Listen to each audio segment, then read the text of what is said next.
인플루언서 광고비 같은 경우는 광고 견적이나 광고 단가가 부르는 게 값이기 때문인데 광고비가 무려 10배나 차이가 났었습니다. 명확한 을 가지고 있는 것? 이거는 광고를 부르는 계정의 기본 조건이나 다름이 없다는 사실은 이 팔로워 숫자가 많은데 돈을 못 버는 사람, 팔로워 수가 적어도 돈을 잘 버는 사람, 이 차이에 대해서 정리를 해서 알려드리려고 합니다.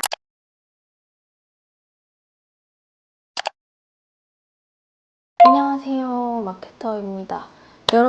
여러분들은 인스타그램 팔로워 수가 많으면 돈을 더 잘 벌 거라고 생각하시나요? 일반적으로는 사실 맞습니다. 팔로워 수가 많으면 돈을 잘 벌 확률이 높아지죠. 하지만 팔로워 수가 많다고 해서 돈을 무조건 잘 버는 건 아닌데요. 제가 마케터로서 많은 크리에이터 분들께 협업을 해보기도 하고 또 크리에이터로서 제가 협업을 받기도 하는 입장이 되어보기도 한 만큼 제가 오늘은 이 인플루언서 팔로워 숫자, 그렇지만 이 팔로워 숫자가 많은데 돈을 못 버는 사람, 팔로워 수가 적어도 돈을 잘 버는 사람, 이 차이에 대해서 정리를 해서 알려드리려고 합니다. 그래서 오늘 주제는 팔로워 수가 많으면 돈을 잘 벌까요? 라는 주제로 준비를 했고, 제가 실제로 같은 그 브랜드에 같은 캠페인에 협업 요청을 한 적이 있었어요. 근데 인플루언서 분들 중에서 두 분이 팔로워 수가 똑같았거든요. 둘 다 1.5만의 팔로워를 가진 분들이셨는데, 그러면 일반적으로 광고비가 똑같을 거라고 사실 생각을 하시잖아요. 근데 그렇지가 않았습니다. 광고비는 사실 이게 인플루언서 광고비 같은 경우는 광고 견적이나 광고 단가가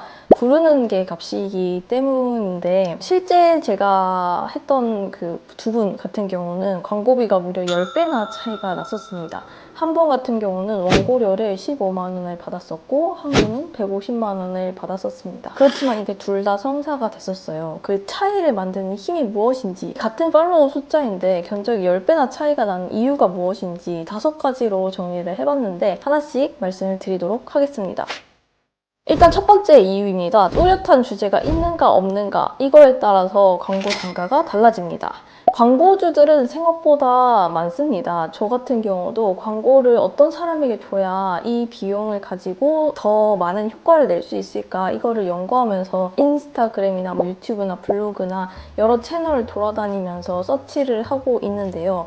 마찬가지로 많은 광고주들, 많은 기업들은 언제나 광고를 줄 만한 사람이 있나를 찾고 있습니다. 특히 요즘 같은 경우는 광고 효율이 많이 떨어지는 시대이기 때문에 더더욱이나 인플루언서들을 찾는 게 일이 많이 됐는데요. 광고 제안을 하기 위해서 당연히 광고주들도 이 인플루언서들을 검색하고 비교하고 계속 찾아야만 합니다. 그렇지만 이게 주제나 타깃이 명확하지 않은 채널 같은 경우는 일단 찾기가 어렵다는 점이 단점입니다. 내가 나서서 저 여기 있어요 라고 하지 않는 이상 내가 어떤 주제를 검색했을 때 노출이 되지 않기 때문에 사실은 광고주가 그 사람을 찾지 못할 확률이 높아진다는 거죠. 그리고 이 주제랑 타깃이 좀 불분명한 계정 같은 경우는 광고주가 찾는다고 해도 이 사람에게 광고를 줘도 될까? 이 제품에 광고를 줘도 될까? 라는 판단을 하기가 조금 어렵습니다. 그래서 우리 제품, 우리 브랜드는 이 계정에 해야 뭔가 잘 맞겠다, 이 계정의 타깃들, 이 계정의 팔로워들이 좀 좋아할 만한 브랜드다, 이런 게 명확하게 드러났을 때 사실 제안이 들어올 수가 있습니다. 그러다 보니까 명확한 주제와 명확한 타깃을 가지고 있는 것, 이거는 광고를 부르는 계정의 기본 조건이나 다름이 없다는 사실은 분명히 알아두셔야만 합니다. 두 번째는 광고주가 어떤 광고주냐에 따라서 이게 광고비 단가가 달라진다는 건데요. 광고주가 예산이 있는 광고주인지 광고주와 예산이 따로 없는 광고주인지에 따라서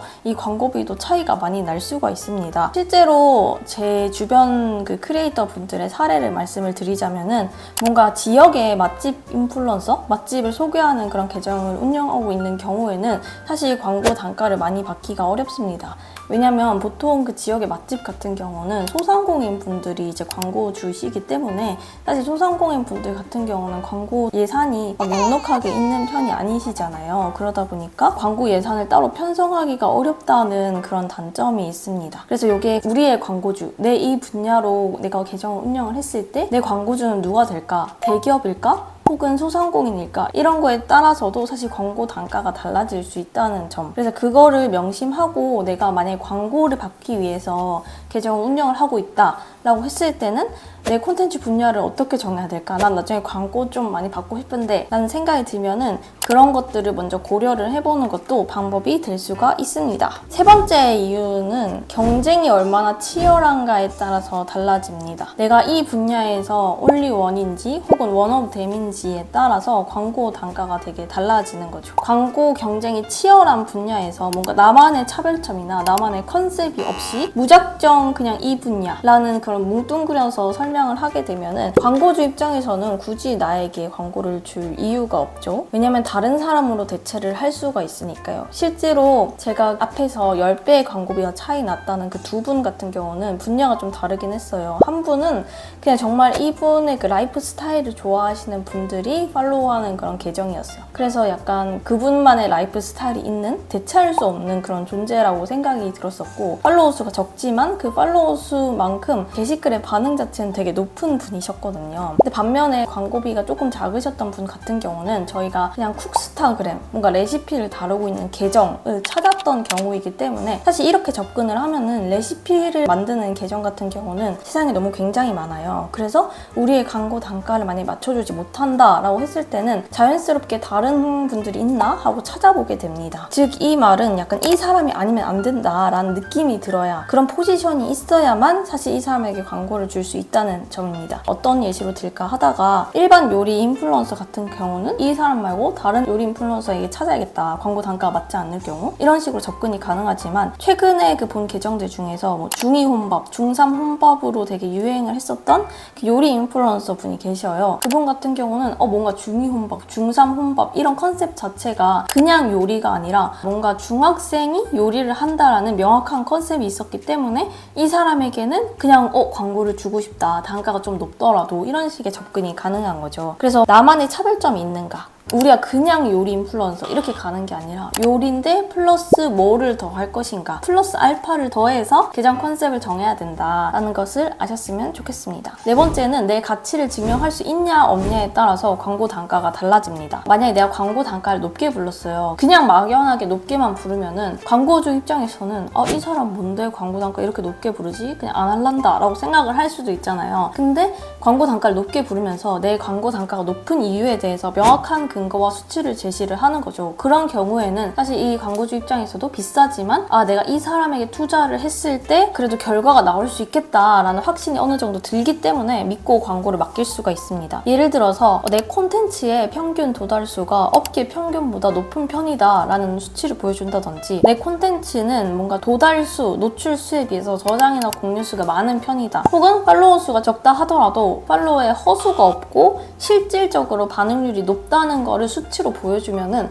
광고주 입장에서는 어쨌든 인플루언서 마케팅이라는 게 리스크가 있거든요. 이 사람에게 맡겼을 때, 이 광고를 맡겼을 때 반응이 안 나올 수 있다는 걸 감안을 하고 사실 광고를 주는 거란 말입니다. 그러다 보니까 어떻게든 그래도 최대한 리스크를 줄일 수 있다, 내가 그래도 광고를 했을 때 이 사람은 평균적으로 조회수가 높게 나오는 편이다, 반응이 높게 나오는 편이니까 그걸 좀 어필해서 광고를 이 사람한테 줘야겠다라고 결정을 할 수가 있다. 그래서 뭔가 내가 단가를 부를 때도 내 단가가 뭔가 적절하지 않은 것 같다, 좀 높게 부르는 것 같다라는 생각이 든다면 내가 왜 높은지에 대해서, 내 가치가 높은 이유에 대해서 설명을 해줘야 된다. 다섯 번째, 마지막은 먼저 제안을 할 수 있느냐 없느냐에 따라서 또 광고의 단가가 달라집니다. 광고는 무조건 꼭 기다려야만 오는 건 아닙니다. 내가 먼저 기회를 만들 수도 있어요. 즉 내가 원하는 브랜드, 내가 같이 협업을 하고 있는 브랜드가 있다면 나 여기 광고하고 싶어요 라고 제안을 하는 건데, 문제는 이렇게 제안을 할 경우에는 사실 그 브랜드 입장에서는 이미 인플루언서 마케팅을 해야겠다라고 생각한 경우도 있겠지만 사실 그렇지 않은 경우도 많잖아요. 나 지금은 이걸 하려고 하지 않았는데